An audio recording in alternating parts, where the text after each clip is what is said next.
नमस्कार दोस्तों, आज हम लोग अपने सेशन में 20+ जीके जीएस के कुछ मोस्ट सिलेक्टेड क्वेश्चन के बारे में डिस्कशन करने जा रहे हैं। तो आइए बिना टाइम वेस्ट किए हुए कुछ क्वेश्चन को देखते हैं और बारी बारी से हल करते हैं। पहला प्रश्न है, ब्रिटिश सरकार ने गांधी जी को केसर-ए-हिंद की उपाधि क्यों दी थी? दोस्तों क्यों दी थी?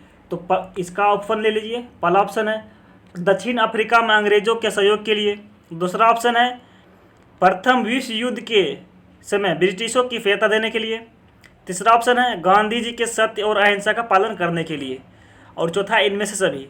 तो इनमें से जो दूसरा जो है प्रथम विश्व युद्ध, इसी में सहयोग देने के लिए दिया गया था केसर-ए-हिंद की उपाधि। उसके बाद जब लौटाया था किसके लिए? लौटाया था असहयोग आंदोलन में, इसको लौटा दिया गया था। असहयोग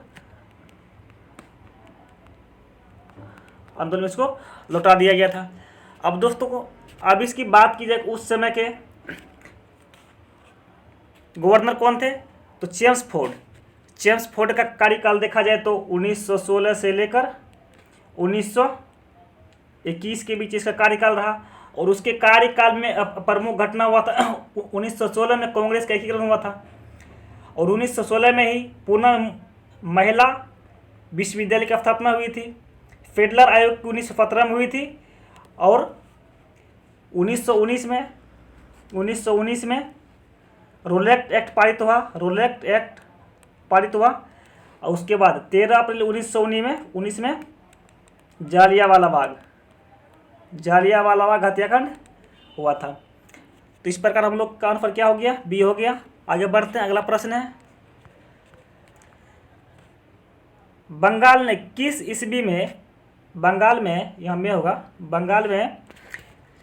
ईस्वी में लेबर स्वराज पार्टी का स्थापना हुआ था? लेबर स्वराज पार्टी की स्थापना हुआ था दोस्तों 1925 में। 1925 में इसका था मुजफ्फर अहमद। किसने किया था? मुजफ्फर अहमद ने किया था 1925 में। अगला प्रश्न है, संविधान समीक्षा आयोग का गठन कब हुआ था? तो दोस्तों संविधान समीक्षा आयोग की गठन 2000 ईस्वी में हुआ था। कब हुआ था? 2000 ईस्वी में हुआ था। और इसके किसके नेतृत्व में हुआ था? श्री M.N. वेंकट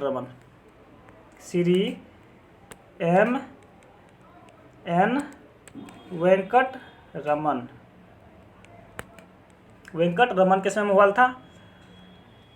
और इसने कहा था वेंकट रमन कि मुख्यमंत्री राज्यपाल की नियुक्ति CM के सलाह पर, मुख्यमंत्री के सलाह पर होगा। इसका यह उद्देश्य था। अगला प्रश्न है, किस संविधान संशोधन का उद्देश्य कुछ मामलों में न्यायपालिका की न्यायिक पुनर्विलोकन की शक्ति को समाप्त करना था? फिर से क्वेश्चन पढ़ते हैं। किस संविधान संशोधन का उद्देश्य कुछ मामलों में न्यायपालिका की न्यायिक पुनर्विलोकन की शक्ति को समाप्त करना था? तो दोस्तों ये था 38वां संविधान संशोधन 1975। अगर इसके कार्यों को देखा जाए तो देख लीजिए, कार्यपालिका, उसके बाद विधायिका, उसके बाद न्यायपालिका। दोस्तों कार्यपालिका के अंतर्गत कौन कौन आते हैं? PM आते हैं, प्रधानमंत्री आते हैं, उसके बाद उपराष्ट्रपति आते हैं, उपराष्ट्रपति, अब प्रधानमंत्री आ गया, उपराष्ट्रपति, प्रधानमंत्री। और ये सब काम है आदेश देना। अगर विधायिका की बात की जाए तो इसके अंतर्गत लोकसभा एंड राज्यसभा आते हैं। और इसका काम है विधि का निर्माण करना। क्या करना? विधि का निर्माण करना। और न्यायपालिका में न्याय करना। इस प्रकार हम लोग का आंसर हो गया, ये हो गया। अगला प्रश्न है, निम्नलिखित में से किसने पृथ्वी की परिधि का सर्वप्रथम निर्धारण किया? निम्नलिखित में से किसने पृथ्वी की परिधि का सर्वप्रथम निर्धारण किया था? तो इसका था इरेटोस्थनीज। कौन था दोस्तों?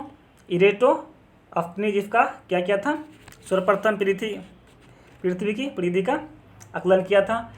अगर इसकी परिधि की बात कीजिए तो इसकी परिधि है लगभग 40,075 किलोमीटर, 40,075 किलोमीटर। अगर इसकी ब्यास की बात की जाए तो ब्यास है 12,756, इतना इसकी ब्यास पृथ्वी का है। चलिए आगे बढ़ते हैं। अगला प्रश्न है, निम्नलिखित जैव, यहाँ जैव होगा, निम्नलिखित जैव मंडल भंडारों में से कौन पूर्वी हिमालय में अवस्थित है? निम्नलिखित जैव मंडल भंडारों में से कौन पूर्वी हिमालय में अवस्थित है? दोस्तों जैव मंडल की बात की जा रही है तो मानस तो असम हो गया, मानस असम, नंदा देवी यूके उत्तराखंड हो गया, सिमलीपाल उड़ीसा, और अगस्ता मलाड ये हो गया केरल प्लस तमिलनाडु की सीमा पर, केरल प्लस तमिलनाडु के सीमा पर। अब क्या पूछ रहा है कि पूर्वी हिमालय, तो पूर्वी हिमालय दोस्तों कहाँ से कहाँ तक है? अगर पूर्वी हिमालय की बात की जाए तो यहाँ देखिए हम लोग देख लेते हैं, जम्मू कश्मीर से लेकर नेपाल तक, जम्मू कश्मीर से लेकर नेपाल तक, ये क्या है दोस्तों? पश्चिमी हिमालय। क्या ये पश्चिमी हिमालय है? अगर सिक्किम से लेकर, यहाँ जो सिक्किम है, सिक्किम से लेकर अरुणाचल प्रदेश, सिक्किम से लेकर अरुणाचल प्रदेश की बात की जाए तो ये क्या है? तो पूर्वी हिमालय। क्या है दोस्तों? ये पूर्वी हिमालय है। और देखिए मानस क्या है? मानस असम में है, जो क्या है? पूरब में है, और इसका आंसर क्या हो जाएगा? यही हो जाएगा। क्या हो जाएगा? ये हो जाएगा, मानस हो जाएगा। तो हम लोग देख लिए आगे। अगला प्रश्न देखते हैं। 19वीं सदी का द ग्रेट पोटैटो अकाल निम्नलिखित देशों में से किस देश में पड़ा था? 19वीं सदी का द ग्रेट पोटैटो अकाल निम्नलिखित देशों में से किस देश में पड़ा था? तो ये था दोस्तों आयरलैंड, आयरलैंड में पड़ा था। अगला प्रश्न देखते हैं। अगला प्रश्न है, किसके राज्य में कल्याण मंडप की रचना मंदिर निर्माण एक विशिष्ट अभिलक्षण था? किसके राज्य में कल्याण मंडप की रचना मंदिर निर्माण का एक विशिष्ट अभिलक्षण था? वो थे विजयनगर, विजयनगर साम्राज्य के में ये सब नियम लागू था। अगला प्रश्न देखते हैं। मुगल काल में जिस मदरसे ने मुस्लिम न्याय शास्त्र की पढ़ाई में विशिष्ट हासिल की थी वह स्थित था कहाँ था? वह लखनऊ में स्थित था। कहाँ था? लखनऊ में। अगला प्रश्न देखते हैं। जब यह सुल्तान अपने वस्त्र और बिछावन बदलता था उन्हें बेचने पर और उसे प्राप्त धन अनाथ लड़कियों को दहेज के रूप में दिया जाता था, इस लोधी सुल्तान की पहचान कीजिए। इस लोधी सुल्तान की पहचान कीजिए। दोस्तों लोधी वंश की बात की जा रही है तो हम लोग जानते हैं लोधी वंश की बात की जाए तो लोधी वंश का शासनकाल था 1451 से लेकर अब 1526 के आसपास इसका कार्यकाल है। अब बाद में कि अगर एक बात लोधी वंश हो गया। और क्वेश्चन का रहा कि जब सुल्तान अपने वस्त्र और बिछावर बदलता था और उन्हें बेचे जाने पर उसे प्राप्त धन अनाथ लड़कियों को दहेज के रूप में दिया जाता था, तो ये थे कौन थे? सिकंदर लोधी थे। सिकंदर लोधी के कार्यकाल की बात की जाए तो इसका था 1489 से लेकर 1517 इसका कार्यकाल था। सिकंदर लोधी ने ही आगरा शहर की स्थापना की थी, आगरा शहर की स्थापना की थी सिकंदर लोधी ने ही। इब्राहिम लोधी की बात की जाए तो इब्राहिम लोधी कार्यकाल है 1517 से लेकर 1526 था। और बहलोल लोधी की बात की जाए दोस्तों तो बहलोल लोधी के 1451 से लेकर 89 तक, 1489 तक था। इस प्रकार से हम लोग का आंसर हो गया, बी हो गया, सिकंदर लोधी था। अगला प्रश्न देखते हैं। निम्नलिखित में से कौन सुमेलित नहीं है? निम्नलिखित में से कौन सुमेलित नहीं है? दोस्तों देखते हैं।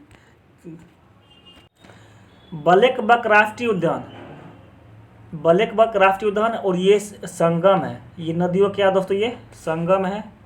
इस साइड उद्यान, इस साइड संगम है नदियों का संगम, ये हो गया। उसके बाद बोल रहा है ब्लैकबक राष्ट्रीय उद्यान कहाँ है? परवलिया और अलंग, ये कहाँ दोस्तों? ये गुजरात में है। कहाँ? ये गुजरात में है, ये सही है। अगला ऑप्शन देखते हैं। हरिके आर्द्र भूमि, हरिके आर्द्र भूमि ब्यास और रावी नहीं दोस्तों का, ब्यास और सतलज नदी पर है। सतलज नदी पर। इस प्रकार से हम लोग का आंसर बी ही गलत है। और ये कहाँ है? पंजाब में है। ये दोस्तों कहाँ है? पंजाब में है। अगर भितरकनिका राष्ट्रीय उद्यान ब्राह्मणी और बैतरणी नदी पर, ये सही है। और ये कहाँ है? उड़ीसा में है। कहाँ दोस्तों? ये उड़ीसा में। इस प्रकार हम लोग का आंसर हो गया बी। ये राबी की जगह पर सतलज होगा तो सही रहता। अगला प्रश्न बढ़ते हैं। अगला प्रश्न है, भारतीय संविधान में अन्य देशों के संविधान उसे प्रमुख विशेषताओं को स्वीकार किया है। इस संदर्भ में निम्नलिखित युग पर विचार कीजिए। निम्नलिखित युग पर विचार कीजिए।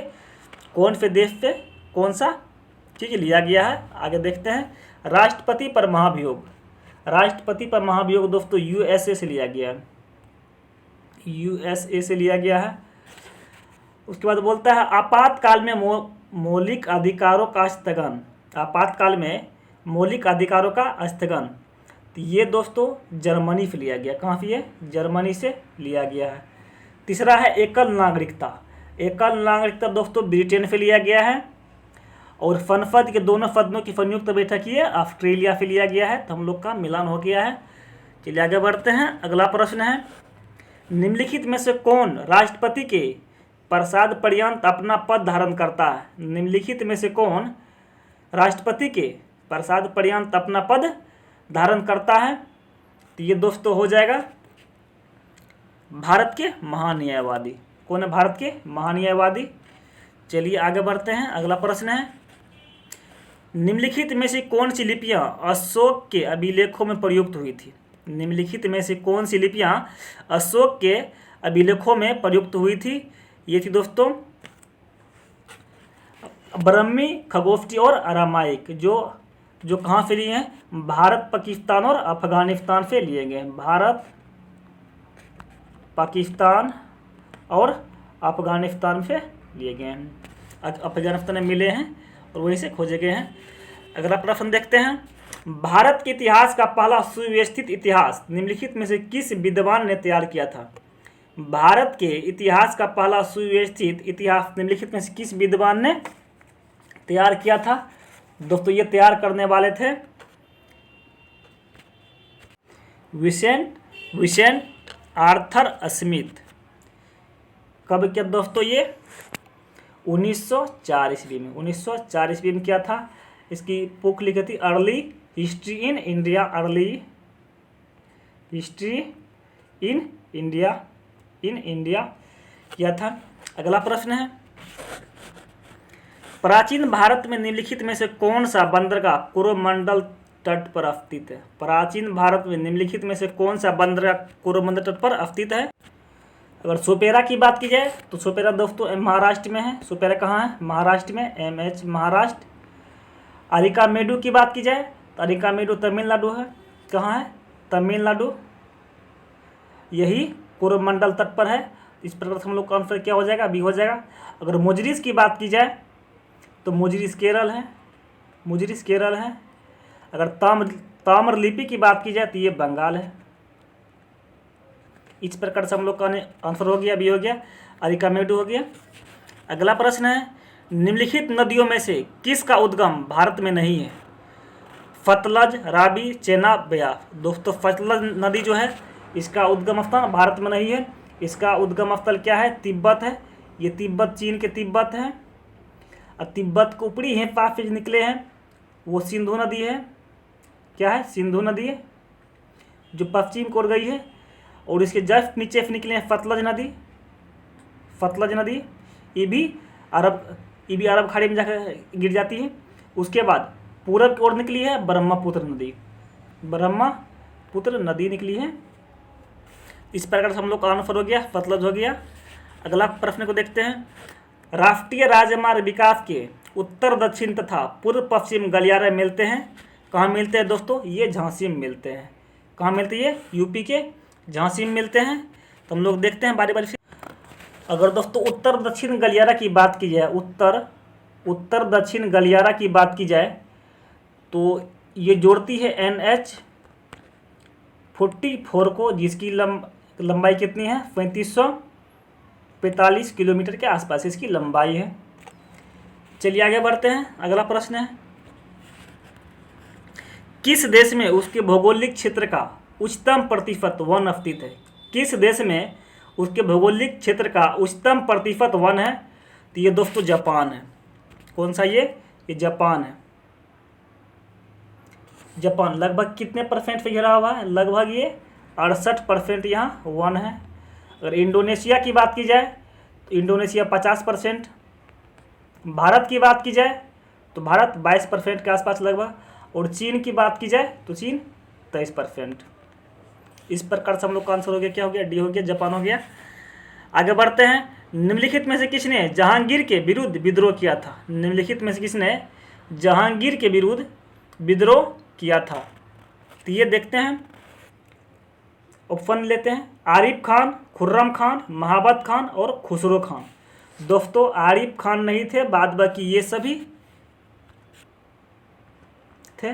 देख लेते हैं। अगर कार्यकाल देखा जाए तो कार्यकाल इसका खुर्रम का कार्यकाल था 1606, खुसरो की बात की जाए तो 1627, और महाबत खान की बात की जाए तो इसका था 1626।